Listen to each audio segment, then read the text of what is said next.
actually homeboys with the same niggas I'm rhyming with. But this is hip-hop and them niggas should know what time it is. And that goes for Jamaica, Big Crit, Wale, Pusha T, Meek Mills, A$AP Rocky, Drake, Big Sean, J Electron, Tyler, Mac Miller. I got love for you all, but I'm trying to murder you niggas. Trying to make sure your core fans never heard of you niggas. They don't wanna hear not one more noun or verb from you niggas.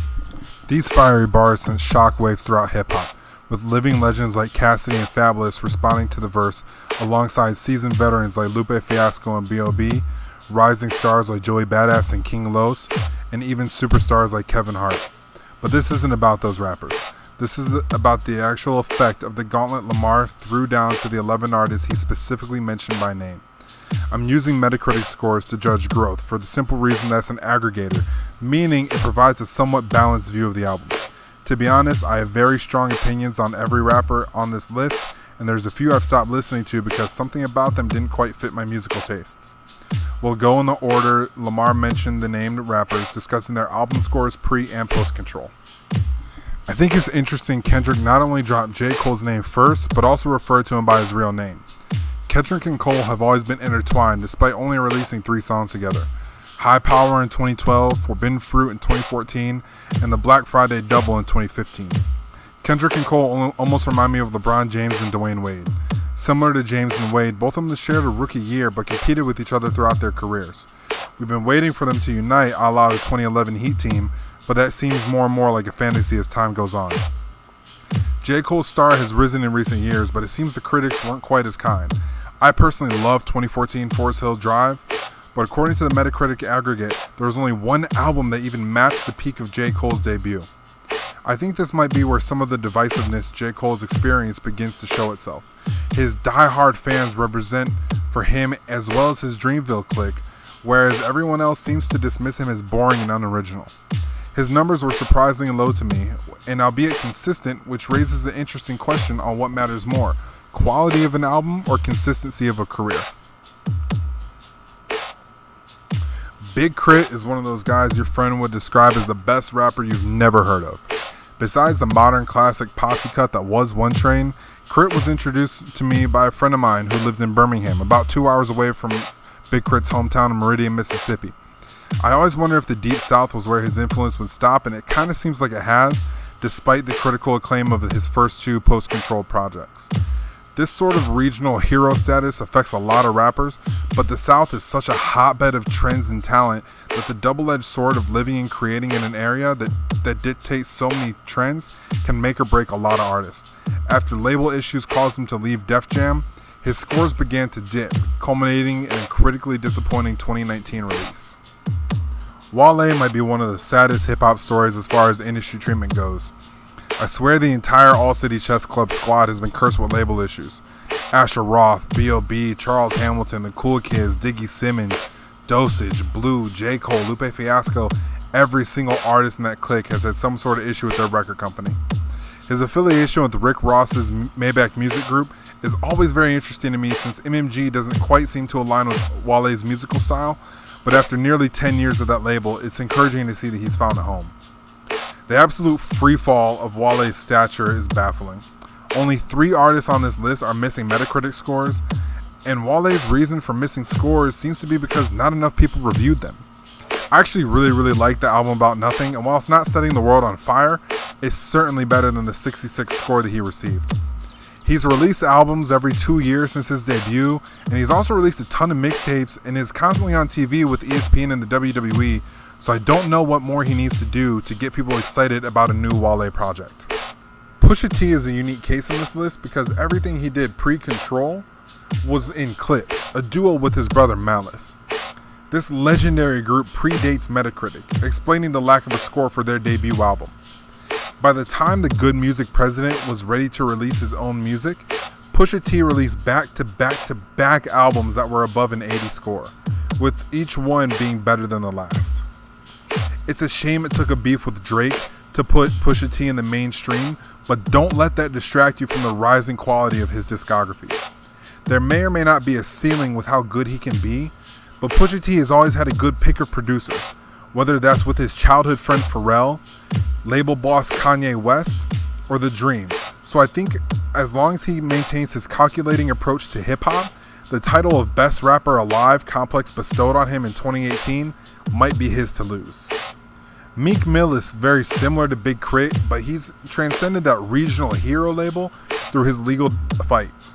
I'm afraid his cultural relevance might overshadow his musical influence, kind of like Nipsey Hussle, but to be honest, I'm not sure if that's really a problem. The exciting thing I see with Meek Mill is him finally having the freedom to create since he's overcome his legal issues. You can see that with his rising scores as well. After being plagued with legal trouble throughout most of his career, he was able to focus and deliver a very good album with championships. No more Drake beef, no more legal issues, no more couple spotlights. Now with the support of Jay-Z, Robert Kraft, and Van Jones, I think he's primed to make a big impact in his future releases. A$AP Rocky has the smallest discography of any of the active rappers mentioned, but he arguably has the biggest impact on this list. He's made himself the ultimate slashy. Rapper / actor / designer / director / model. You name it, Rocky has done it. He's the face of A$AP Mob and the de facto leader of the group, which has kept his name in the hip-hop sphere through a ton of features with artists all over the musical spectrum, as well as group albums with his own crew. I'm a massive fan of Rocky, mostly to At Long Last A$AP, his sophomore album.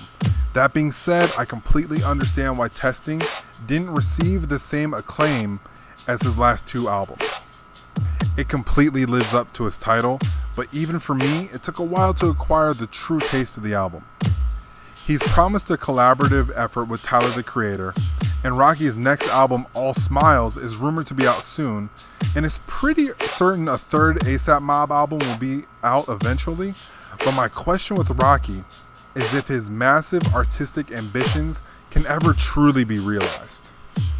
I'm not the biggest Drake fan, to be honest, and his inclusion on this list is actually one of the main reasons I chose to refer to Metacritic rather than use my own opinions. His pre-Control output is easily the best of anyone on this list. The trilogy of Thank Me Later, Take Care, and Nothing Was the Same is probably up there with Kanye West and Eminem as far as the best first three albums by a rapper. Oh, how the mighty have fallen. There are probably a couple of reasons for such a collapse afterward, but my guess is the fact that Drake's main musical output isn't albums, it's singles and collections of singles. Since 2007, he has 133 singles, with 75 of those being features on other artists' songs. He's released 3 mixtapes, 2 EPs, and a compilation album since 2015. With that much output, it makes sense he wouldn't focus on traditional albums. That means, on average, Drake releases 11 singles a year and 2 collections of songs a year besides traditional studio albums. Plus, he tours around once every other year.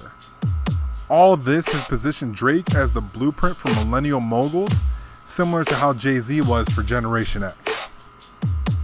Honestly, I could leave this entry blank and it would be a fair assessment of Jay Electronica's career to most listeners. His only album was released in 2007, a low-key, enigmatic 15-minute project released back on MySpace. But since then, his only other output has been the Exhibit A and C singles, as well as a bevy of guest appearances, 4 on singles and 18 on albums. He's kind of the best rapper never. The talent is undeniable, and his singles and the buzz around him alone got him signed to Roc Nation. But still, the lack of output, despite constant teases and announcements, turns him from internet urban legend to the rap equivalent of Half-Life 3. Hype waning for something that should be legendary. So at the time when I wrote this, back in I think 2019 or maybe even 2018, Jay Electronica's career hadn't released any music up to this point. I don't even think a written testimony had been announced at the time, much less released. Since that announcement and the release, of course, he scored an 83% on Metacritic as far as that score goes, which is incredible. I mean, that's a great score. And about 2 weeks ago, he did release another album it's called Act 2, The Patents of Nobility, Return. And while that didn't have a Metacritic score, it did have a Pitchfork rating of 8.7. So we have seen him starting to release music a little bit more frequently in the past year or so. I mean, 2 albums in 1 year is insane, especially in the time of COVID. So I don't know if he had been sitting on this music or if he had it ready to go, but he has released music. This article was just written before he had at that time.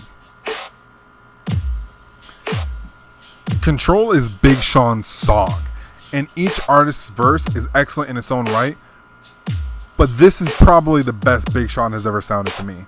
The score seemed to agree with Hall of Fame, the album that this song was originally supposed to appear on, being tied for his best album so far. Big Sean is really one of the reasons why I chose Metacritic rather than sales. His affiliation with good music almost guarantees him good commercial results, and his 2 collaborative albums, one with former girlfriend Jhené Aiko and one with star producer Metro Boomin, definitely keeps him in the blogosphere, but critically he's never really been a darling, kind of being a cult hero who critics keep waiting for him to break out. Of everyone on this list, Tyler the Creator has been the most fluid musically. Goblin and Wolf were sarcastic, juvenile masterpieces that make up another fantastic trilogy, along with the Depends on Who You Ask mixtape or debut album of Bastard, which ranked on Complex's top 50 albums list. After those 3 albums, his style began to change, with the punkish Cherry Bomb being the catalyst.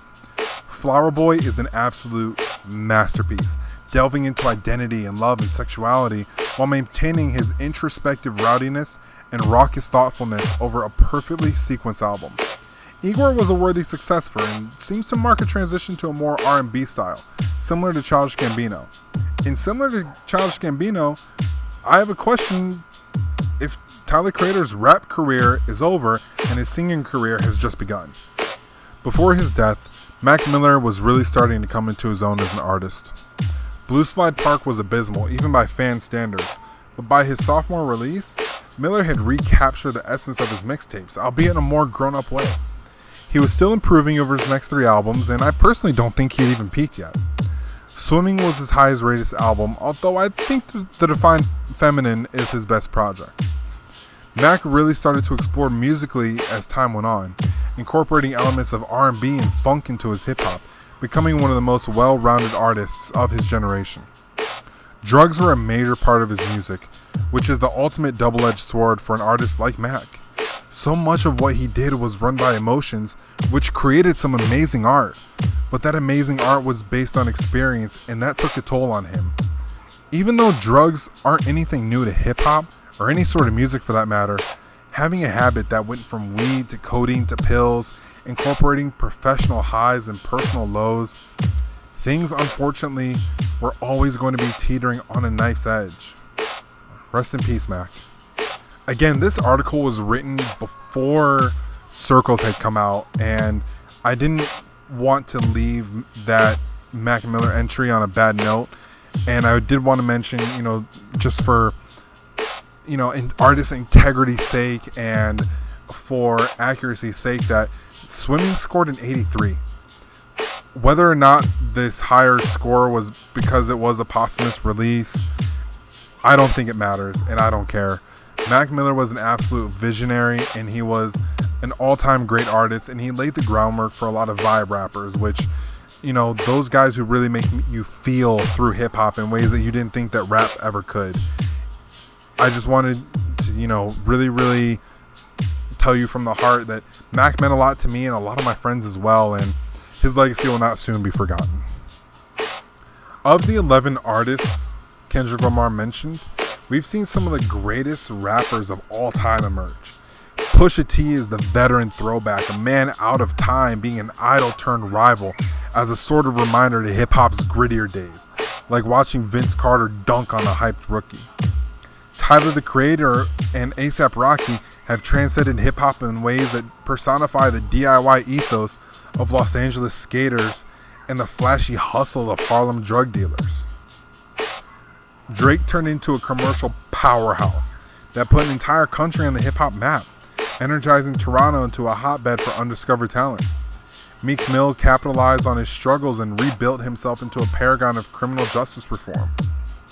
J. Cole, the self-proclaimed middle child of rap, is hip-hop's most promising label boss, the Dreamville label having some of the fastest rising stars in rap. Big Crit and Wale seemed primed for breakouts, but lost their footing despite their status in their hometowns. and Mac Miller's death snuffed out a promising light, but he had successfully carved out his own lane, paving the way for rappers like Juice WRLD, Lil Uzi Vert, and Lil Peep. But I think the most amazing artist is the one who challenged the rap world to begin with. Since Control, Kendrick Lamar has released 2 albums. To Pimp a Butterfly scored a 96, and Damn scored a 95. The person who's jumped the highest is the one who set the bar. Kendrick Lamar has turned himself into the undisputed king of hip-hop, even telling the threats to his throne that they have a free shot at him. Omar Little's wisdom holds true. When you come at the king, you best not miss. Thank you so much for watching this video. This is something I've been wanting to do since like day one. And I mean, this sounds like a lot of the other parts in the video where I didn't have a script. I don't have a script right now. I'm just talking because I've been talking about doing YouTube videos since I started Starving Artist back in like 2017. And this has been something that I've known for a while, has been super, super important and heavy on my mind. And I really, really appreciate everyone watching this. Like, dude, I took a week off of work for all this, and I really, really I'm so grateful for, you guys giving me a shot. This is going to be the first in a bunch of videos that I have coming out, so if you like it, please hit subscribe. Please, I'll do all the YouTube stuff, man. You're on YouTube. If you're on YouTube like I'm on YouTube, you've heard everything. Like, subscribe, repost, retweet, reblog, whatever it is that that y'all are doing now. Twitter, Instagram, hit me up. I'm at Starving Artist Creative on Instagram, and I'm Starving Artist with a 1 on Twitter. Thank you so much for listening. This was Braven. Peace.